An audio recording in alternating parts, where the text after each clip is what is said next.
Postcards from the bottom. I'm not getting reception here.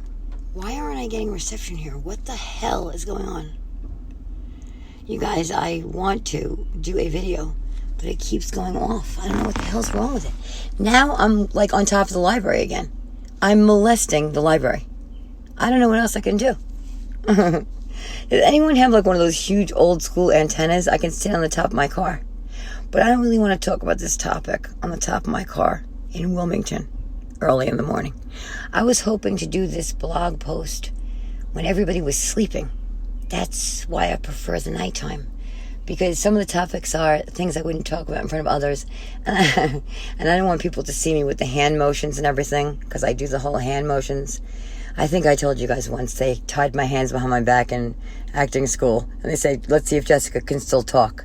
But anyway, okay, so tonight's topic is different, because I've been talking about a lot of really heavy topics, and I don't always talk about heavy topics. Kind of like Lucy thought she was an expert on things. I don't think I'm an expert on things, I swear. I really don't, even though I sound like I think that. But if you listen back on things, I say that all the time. I know I'm not. I know it's ridiculous. A lot of times I say something completely, the wrong word completely, which I didn't even mean. And I'm not, so it's just a matter of organizing my thoughts and not getting, as I'm speaking, letting my words, stay up to date with what I'm thinking, ADD-wise. So, anyway, let's get started. I think I almost lost that again. Okay, let me see if it's moving. It may not be, because sometimes when you lose it, it doesn't come back, and sometimes it does. So let's see what happens. Sometimes you can tell from what you see out the lens, even though it's dark. Anyway, the topic of sex is a hard topic. I personally had a lot of issues in that department, meaning, because of stuff I had been through when I was younger. And also just, it happened from so young. I think I told you guys I used to have nightmares when I was very, very young about something like that. And there was a theory that my parents had that I was abused at some point, blah, blah, blah. Okay, so when I was a baby. So I had a hard time with this whole, with being seen as a sexual being and as a woman. I think I was afraid. I don't know what happened. At some point, I just started feeling like I didn't want men to see that about me. I don't know why. I guess I was embarrassed, like that they would, I don't know what it was, but I wasn't, and the thing is, a lot of us feel that way, whether we still do or not, but a lot of us also grow out of that. We don't always have that. As adults, we become adults, and we become, sexual beings. We're sexual beings when we're younger too, obviously. I'm not going to say about anything dirty or anything if you're older, or if you're a person that doesn't like certain words and thinks I curse. This is a whole nother ballgame, because when it comes to this topic, I sometimes say things like, or the thing, I have all those things, but I can talk about the topic of sex, and I have talked about it I've had a lot of friends, and I've helped people before, just over the topic. Not that I'm an expert, but that I have an understanding in a certain way that, and theories that, maybe are some that, you would share if you heard them spoken back to you, As women in the world, and I know as men too, there are a lot of pressures, and people tell men how, this is how a man acts in this, and this is how a man acts in that, and this is how a man acts, sexually, and he says this, and he's a man, who's been with a lot of women, or he has a lot of experience, he's this, he's that, all that stuff that they say, that's all BS, obviously. Your sexuality is something obviously you should take seriously, and because it's a part of your life, and, if and when you want to meet the person that you love or that you're going to be with for the rest of your life, that's an area that you don't want to feel that you can't talk about certain things, or you're embarrassed about certain things, or you can't, because that really just means that you're held back in some way. And I was always like that. I was always, because of the way that I had like a disconnect in those things. And even my boyfriend, who I had forever, and I was going to marry him, and we had our kids' names picked out, and this, that, and the other thing. I just couldn't see my life without him. It had been so long. But, even with him, he was the first one that I was exploring with or whatever, but still, I really always felt like I wasn't even there in that way. Not that I didn't love him or that I didn't feel things, but I was like, not really there because I was just, I don't know what I was afraid of. You know, I mean, you could be physically there without being mentally there. You know, and the thing that was always so sad about it was I was too shy to talk about it. A lot of times I still am in ways, but I'm just saying. But, you know, he never noticed it. Like, he never even, I guess, saw me closely enough, even after all those years, to see that, like, that I didn't have that type of trust or whatever. I think it's something I probably, you know, I've worked through in my life a lot in that way, like where I've, within myself, not with somebody else, where I was going to one of those weirdo therapists or anything, like where they're doing it with you and saying that's part of the therapy. Like, I would never do anything like that. I can't even talk about this topic in front of therapists. In fact, I went to one once that, let's just say, I brought up a topic of sex, and I was trying to, like, get over this thing. I wasn't talking about sex, but I was talking about, like, a topic related to it. And the guy basically looked like he was going to get, like, a bucket of popcorn. Next time I showed up at the office, he kept bringing up the same story over again. Oh, well, tell me more details about that story. And where was, you know, like, just very, like, I mean, I'm telling you, the guy was, like, lounging on the chair by the end. I realized he was not very professional. You know, I thought I would see that more in a different arena than the genre of psychiatry when he was the one treating me. But anyway, so I stopped going to him. The topic of sex, you know, many times is taboo. And, you know, being I started with men, I'll say that with men, what I find is, you know, they really put all this tremendous pressure on themselves in so many different ways. So everything is the end-all be-all to a man because he can't talk about anything. You know, he's been taught not to express himself.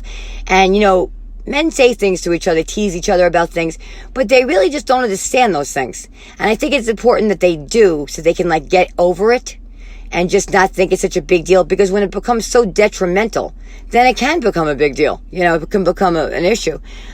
So let's start by saying that every man over the age of, like, you know, whatever, but not always just over that, every single man, and I may not say the right word, like the scientific word, because I get shy, has had a problem with their erection, okay, in their life. Every single one.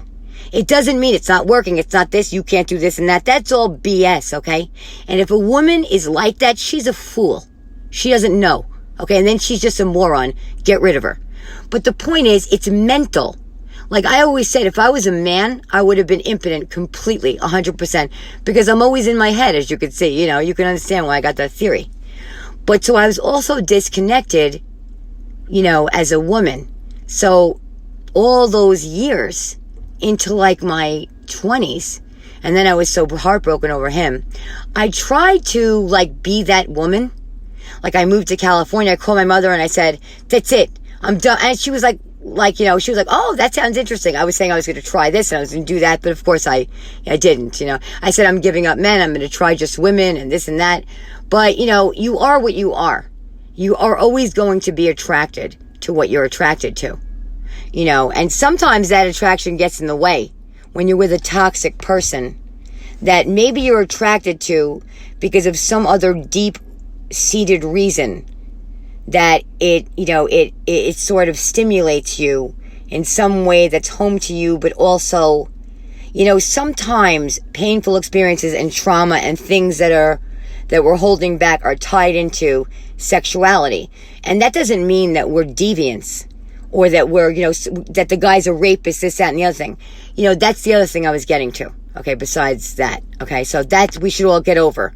At some point, everybody should try out the treatment, or the natural treatment for that, and get used to it. Because there are going to be some days that you're just not there mentally. So what? If you could still do it, or you know, or whatever. Or you just take your time. Why should you feel that pressure? Just because a woman will leave you, then you have to do the same thing women have to do with abuse and things like that, and some guy that's an asshole, is you have to say to yourself, is that enough? And you could be with someone that you could have the best sexual relationship you ever had in your life, someone you can talk to, and maybe that's why you're having that issue here and there, because maybe there's something with that woman that you're not addressing. You know, maybe you're with them because of something that's unsolved in you that has nothing to do with them. That has nothing to do with sex or anything. You have to look at those things as a man. It doesn't make you weak. It doesn't make you vulnerable. It doesn't make you anything. It makes you smart to look into that stuff. What is attractive about a man? Many people find different things. But when a woman is attracted to a man that acts like an asshole, that doesn't mean she likes him. That means she doesn't like herself. That means nothing. So don't gloat and think you're so great because some insecure girl is worshiping you.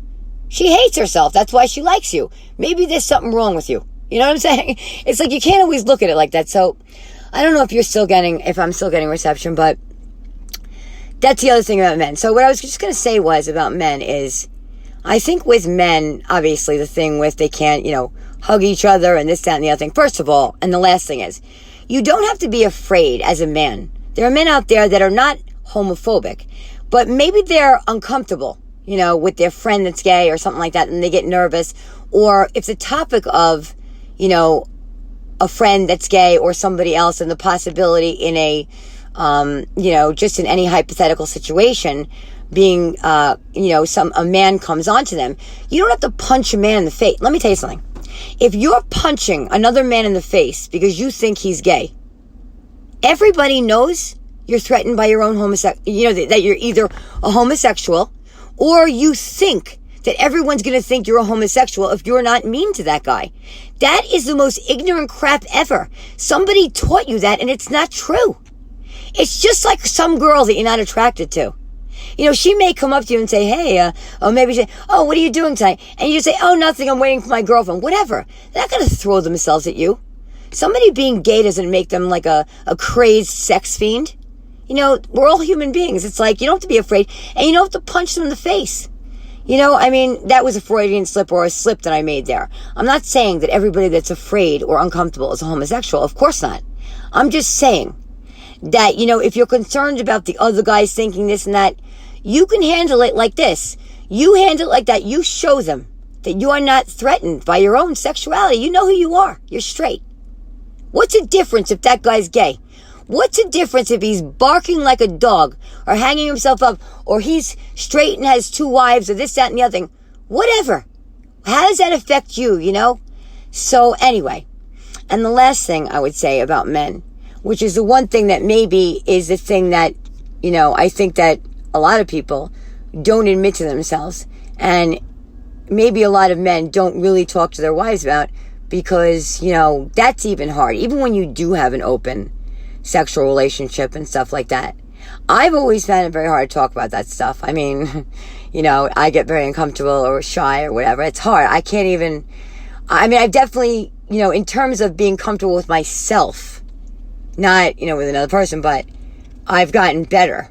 But at my age, I shouldn't be like this. I'm like a freaking 12-year-old. But I was like that with George, too. That's how I ended up, and Alexandra was a miracle. She was the best thing that ever happened to me. But it was not planned in the way that normally you would, even though we were in a relationship. And I wasn't even ready to do that or to be intimate, even though I was 29. I've always had that issue in that way. So see how I'm joking because I get shy. But, people know when they bring up certain words. I can't say certain words and things, but I try to do it when I'm talking to my kids. Or I remember my father used to make he used to say things to my brother sometimes at the very end when my brother was a little bit older. And he knew he was thinking about girls. He would say funny things to my brother that were really kind of crude and he shouldn't have said. But, he would do that to poke my brother as saying I know you like girls type of thing. So, but he would get very shy. And I know what my father meant now. But anyway. And so what I was going to say was that I do think that a lot of men think that fantasizing about, the darker things that you could see, and even like porn. Okay, I know everyone's like, oh my God, porn is like, it's not evil if you see your husband watching something that's a little bit like, it's not evil. It's like it's almost like it's totally separate. It's like a body thing, and that doesn't mean you would be with someone else. Intimacy is a whole nother thing. But when you are, it's okay too for both women and men. And if you have not known this, it's true. I'm not saying anything bad or dirty. It's not dirty to explore yourself, if you know what I mean, as a woman or a man. I'm just saying. And I'm not going to get into the whole thing because you have to, let me just say it this way. You never have to be alone. You know why? You never even have to be lonely thinking, oh my God, I have to go. I've heard people say like, oh, I have to get this, I have to get that. And they say all these like crude ways of saying it, that they have to do it with someone. They have like a need for sex at that time. But the thing is, and I'm not saying he's still not going to want it. It's not the same thing. It's not. But that doesn't mean that you can't go there in the sexual arena without another human being. It's true. You're not going to go blind, and everyone can admit, and if you're saying you never did that you never explored yourself, then you're lying. That's really what it is. Now, you may convince the people in the room that you're the only one that's the exception, this, that, and the other thing. I'm sorry, it would be hard for me to understand that, because you would have to be inhuman. You are of the human species, correct? If not, then maybe not. Maybe I don't know about that. So we're being honest. And that doesn't make you bad. What is wrong with that? Why did God put us on the earth and give us these feelings? I'm not saying you should put them in the wrong direction. But it's okay to explore that about yourself and know that God is not going to think you're a bad girl if you're doing that. And with men have to understand, because everybody's sort of more open about men making jokes about what they do to themselves, this, that, and the other thing, right? But there are things, and even in open relationships, and even some men that maybe don't say out loud, that they think about, and they worry that those things make them into a deviant, as I was saying. And it does not, okay? You could have a dark fantasy about forcing this and doing that. That's in your mind, and you're sitting and you're thinking, and you're, spending the night with yourself, if you know what I mean. And as I was saying before, maybe you even took yourself out to dinner and had a cigarette after. Okay, fine, that's the last joke I'll tell. But my point is that it is important. I know I've spent this whole time joking because it makes me shy. It is important. Let me fix my posture because that will help me because I'm sitting like a kid. Yeah, you have to know that it's okay to think about those things. It doesn't mean you're a bad person or you're some type of a monster on the inside. This, that, and the other thing. Sexual fantasies are tied into like, a darker sort of, sometimes trauma, sometimes having maybe, seeing nudity, maybe. There's something in there that's like unsettled, and it's all right to fantasize in a way that sometimes like is more, I don't know how to explain this, because I'm saying if it was like a sexual version, it would be like maybe like a more rougher way, but that you would agree with someone that you would do that. There's someone you felt safe with or whatever. And obviously with men, they don't care. They could just throw it around anywhere. They could punch a hole in the wall, But let me not get into that. I'm not saying every man. I've seen some incredible relationships here. I really have. But anyway, not that I would know what that is. But my point is I am very aware of things because, like, I've read a lot of books. I'm not saying I've had all the life experiences, but I do understand it on a level. It's all right to be a sexual being. Women are sexual beings. If you have a problem with that, get over it. Because if you want to deny that in the woman, you're sort of putting a cap on it, and she's going to want to do and express that elsewhere. So the darker things that you're thinking about, and when you start to express things with your partner, I don't know how that's done. I've not done it yet. I don't know how to do that. But I want to know. Because I don't want to be like a child anymore. I want to be like an adult in that way. I would like to get past that now at 100 years old. But also because I think that part of it is overcoming fear and like, that feeling of, that you're always, I don't know. I don't want to get into too much like putting words on that right now. But you feel me on that. I mean, we could talk about this topic again. And a lot of my friends come to me with this topic. And a lot of people might put me down about it and say, well, what does she know? I know because I've heard a lot, people have come to me about it. I'm not saying I've never had, obviously I have 4 kids, but to me, intimacy is attached to that. I'm not saying I can't think about like dirty thoughts or whatever, but that's not something that that's not somewhere I would go with everybody, but I think it's okay to explore those things with your partner and if you're liberated, and I think that's awesome. If it makes you feel good, it's great. If you're doing it to please someone else, it's not great and it's never going to. If you're doing it to save your marriage, if you're flipping upside down and doing the whole thing, the threesomes and the whole to-do, if you're doing it just because you're trying to save it, you might as well not do it. It's going to hurt you more seeing that and going through that, and it's not going to work. That's not happening. Okay?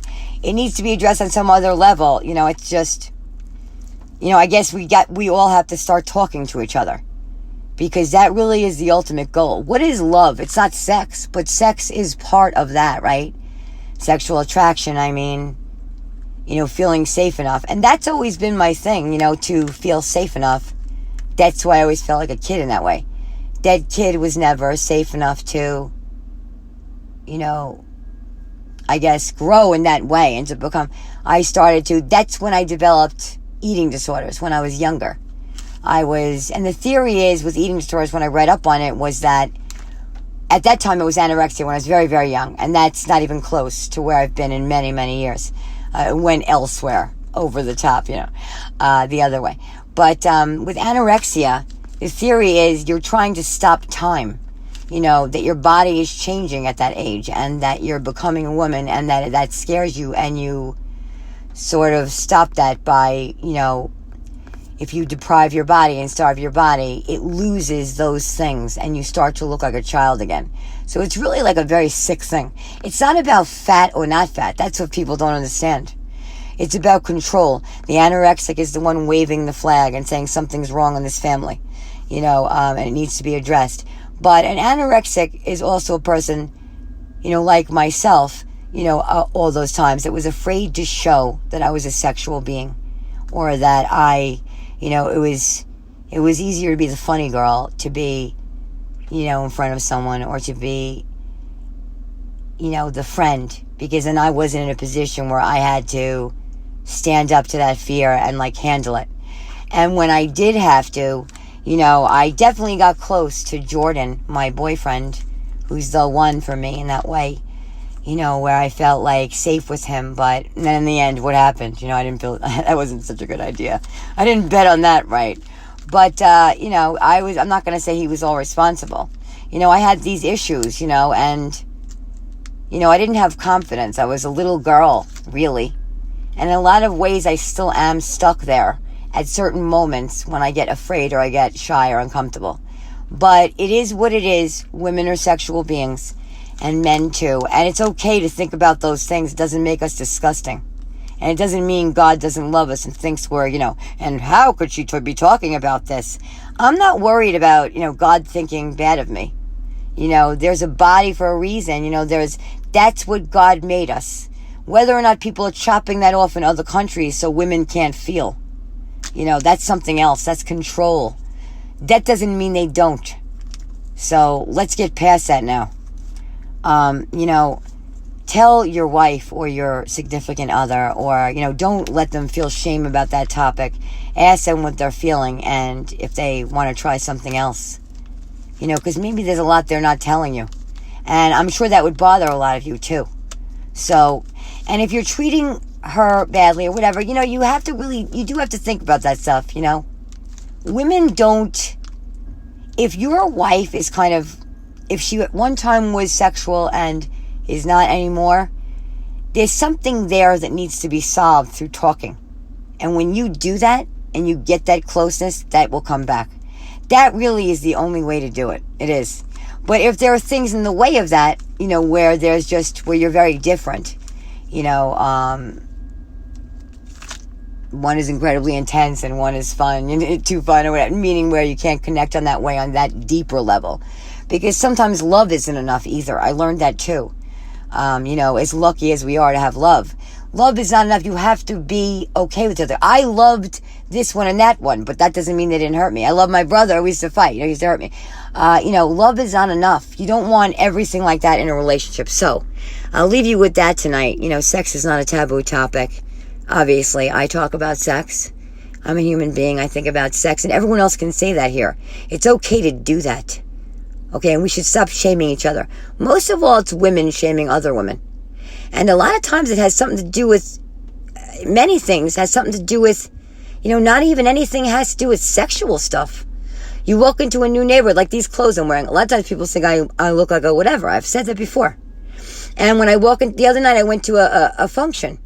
And everybody was very nice. They're being nice to each other. When I walked in, the women were looking at me like I was I was probably some sort of like a whatever, like an easy girl. That's what I look like.